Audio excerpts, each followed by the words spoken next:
ಬನ್ನಿ ಖಾರ ಪೊಂಗಲ್ ಮತ್ತು ಸಿಹಿ ಪೊಂಗಲ್ನ ಎರಡನ್ನೂ ಮಾಡೋಣ. ಈ ವಿಡಿಯೋದಲ್ಲಿ ಎರಡನ್ನೂ ಮಾಡಿದ್ದೀನಿ, ಹೇಗೆ ಮಾಡಿದ್ದೀನಿ ಅಂತ ನೋಡೋಣ ಬನ್ನಿ. ಇದಕ್ಕೆ ನಾನು ಇವಾಗ 3/4 ಗ್ಲಾಸು ಹೆಸರು ಬೇಳೆಯನ್ನು ತೊಗೊಂಡಿದ್ದೀನಿ. ಈಗ ಸ್ವಲ್ಪ ಹೊತ್ತು ಅದನ್ನು ಫ್ರೈ ಮಾಡಬೇಕು. ಹಸಿ ವಾಸನೆ ಹೋಗೋ ತನಕನೂ ಸ್ವಲ್ಪ ಹೊತ್ತು ಅದನ್ನು ಫ್ರೈ ಮಾಡ್ಕೋಬೇಕು. ಹಸಿ ವಾಸನೆ ಹೋದ ನಂತರ ಅದಕ್ಕೆ ಯಾವ ಗ್ಲಾಸ್ನಲ್ಲಿ ನಾವು 3/4 ಗ್ಲಾಸು ಹೆಸರುಬೇಳೆ ತೊಗೊಂಡಿದ್ನೋ ಅದೇ ಗ್ಲಾಸ್ನಲ್ಲಿ 3/4 ಗ್ಲಾಸು ಅಕ್ಕಿ ತೊಗೊಂಡಿದ್ದೀನಿ. ಈಗ ಇದೆರಡನ್ನೂ ಕೂಡ 2-3 ಸರಿ ನೀರಲ್ಲಿ ತೊಳೆದು ನಂತರ ಇದಕ್ಕೆ ನಾನೀಗ 5 ಗ್ಲಾಸ್ ನೀರನ್ನು ಸೇರಿಸ್ತಾ ಇದ್ದೀನಿ. ಇಷ್ಟು ನೀರನ್ನು ಹಾಕಿದರೆ ನಮಗೆ ಪೊಂಗಲು ತುಂಬ ತೆಳುವಾಗಿ ಬರುತ್ತೆ. ಈಗ ಸ್ವಲ್ಪ ಅರಿಶಿನ ಪುಡಿಯನ್ನು ಹಾಕಿದ್ದೀನಿ, ಅದ್ರ ಜೊತೆಗೆ ಸ್ವಲ್ಪ ಸಾಲ್ಟ್ ಹಾಕಿದ್ದೀನಿ ಮತ್ತು 1 ಟೇಬಲ್ ಸ್ಪೂನ್ ಎಣ್ಣೆ ಹಾಕಿದ್ದೀನಿ. ಇಷ್ಟನ್ನು ಹಾಕಿ ಕುಕ್ಕರ್ ವಿಷಲನ್ನ ಮುಚ್ಚಿಟ್ಟು 3 ವಿಷಲ್ ಆಗೋ ತನಕನೂ ಬಿಡಬೇಕು. ಸೊ 3 ವಿಷಲ್ ಆದ ನಂತರ ನೋಡಿ ಈ ರೀತಿ ತೆಳುವಾಗಿ ಬಂದಿರುತ್ತೆ. ಇದನ್ನು ಒಂದ್ಸರಿ ಎಲ್ಲವನ್ನು ಮಿಕ್ಸ್ ಮಾಡ್ಕೋಬೇಕು. ಈ ಮಿಕ್ಸ್ ಮಾಡಬೇಕಾದ್ರೆ ಈ ರೀತಿ ಸ್ವಲ್ಪ ಪ್ರೆಸ್ ಮಾಡಿದ್ರೇ ಸಾಕು.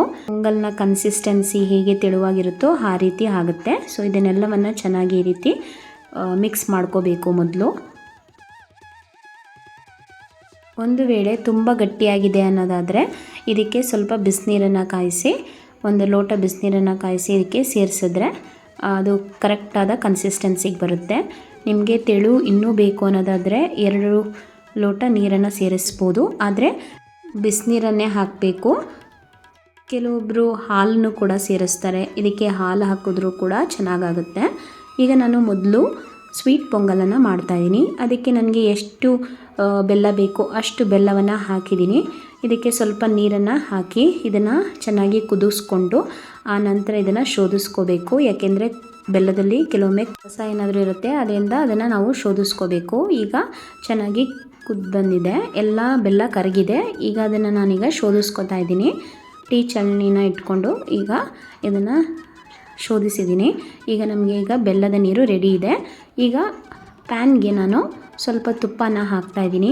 ಈಗ ಫಸ್ಟು ಗೋಡಂಬಿಯನ್ನು ಚೆನ್ನಾಗಿ ಒಂದು ಗೋಲ್ಡನ್ ಬ್ರೌನ್ ಬರೋ ತನಕನೂ ಇದನ್ನು ಫ್ರೈ ಮಾಡ್ಕೋಬೇಕು. ಸೊ ಸ್ವೀಟ್ ಪೊಂಗಲ್ ಮಾಡಬೇಕಾದ್ರೆ ಗೋಡಂಬಿ ಮತ್ತು ದ್ರಾಕ್ಷಿ ಹಾಕೋದ್ರಿಂದ ಒಂದು ಒಳ್ಳೆ ರುಚಿ ಸಿಗುತ್ತೆ. ಗೋಲ್ಡನ್ ಫ್ರೈ ಆಗಿದೆ, ಇದನ್ನು ತೆಗೆದಿಡ್ತಾ ಇದ್ದೀನಿ.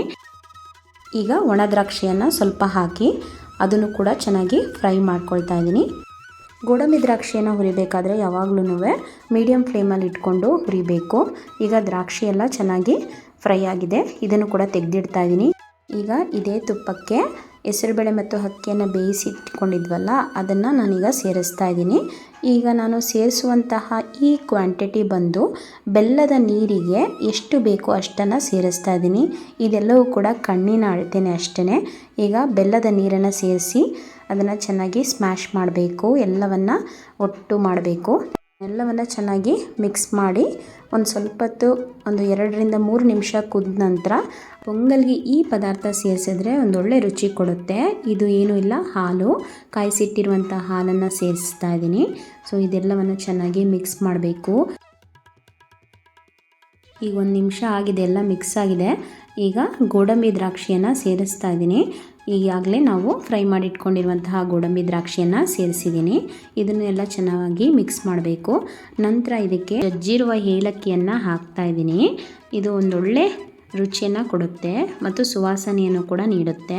ಈಗೆಲ್ಲದಕ್ಕಿಂತ ಮೇಯ್ನಾಗಿ ಕೊನೆಯಲ್ಲಿ ನಾವೊಂದು ಮೇನ್ ಇಂಗ್ರೀಡಿಯೆಂಟ್ನ ಹಾಕಬೇಕು. ಅದು ಏನೂ ಇಲ್ಲ, ಸ್ವಲ್ಪ ಪಚ್ಚೆ ಕರ್ಪೂರ, ಅದ್ರ ಜೊತೆಗೆ ತುರ್ತಿಟ್ಕೊಂಡಿರುವಂತಹ ಕಾಯಿ ತುರಿಯನ್ನು ಹಾಕಬೇಕು.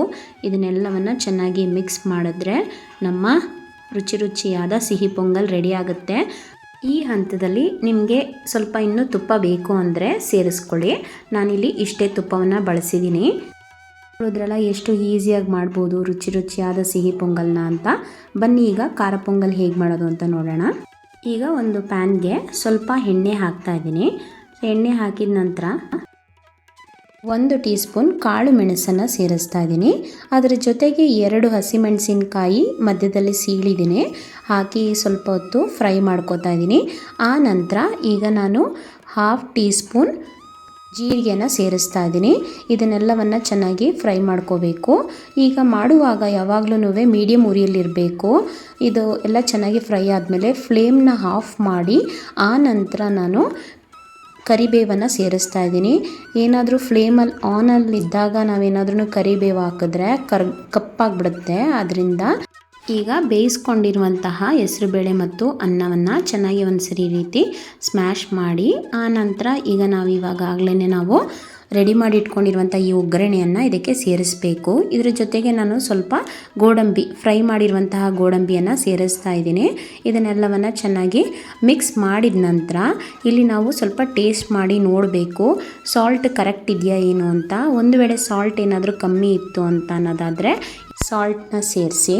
ನಾನು ಸ್ವಲ್ಪ ಟೇಸ್ಟ್ ಮಾಡಿ ನೋಡಿದೆ, ಸಾಲ್ಟ್ ಕಮ್ಮಿ ಇತ್ತು. ಇದಕ್ಕೆ ನಾನೀಗ ಸ್ವಲ್ಪ ಸಾಲ್ಟನ್ನು ಸೇರಿಸ್ತಾ ಇದ್ದೀನಿ ಮತ್ತು ಇದನ್ನೆಲ್ಲ ಚೆನ್ನಾಗಿ ಮಿಕ್ಸ್ ಮಾಡ್ತಾ ಇದ್ದೀನಿ. ಈಗ ಕೊನೆಯಲ್ಲಿ ಒಂದು ಮೇನ್ ಇಂಗ್ರೀಡಿಯೆಂಟ್ನ ಸೇರಿಸಬೇಕು, ಅದು ತುಪ್ಪ. ನಮಗೆ ಇಲ್ಲಿ ಎಷ್ಟು ತುಪ್ಪ ಬೇಕೋ ಅಷ್ಟು ತುಪ್ಪವನ್ನು ಸೇರಿಸ್ಬೋದು.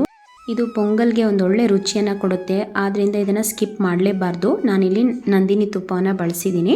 ಎಲ್ಲವನ್ನು ಚೆನ್ನಾಗಿ ಮಿಕ್ಸ್ ಮಾಡಿ ನೆಕ್ಸ್ಟ್ ಇದನ್ನು ನಾವಿವಾಗ ಸರ್ವ್ ಮಾಡೋದು. ಖಾರ ಪೊಂಗಲ್ಲು ತುಂಬಾ ಈಸಿ. ಸೊ ಇಷ್ಟೇ ಮಾಡಬೇಕಾಗಿರೋದು.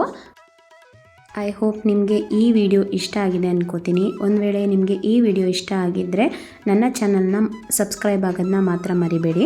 ಈ ವಿಡಿಯೋ ಇಷ್ಟ ಆಗಿದ್ದರೆ ನಿಮ್ಮ ಫ್ಯಾಮಿಲಿ ಆ್ಯಂಡ್ ಫ್ರೆಂಡ್ಸ್ ಜೊತೆಗೆ ಶೇರ್ ಮಾಡಿ. ಸಪೋರ್ಟ್ ಮಾಡ್ತಿರುವಂಥ ಎಲ್ಲರಿಗೂ ಧನ್ಯವಾದಗಳು.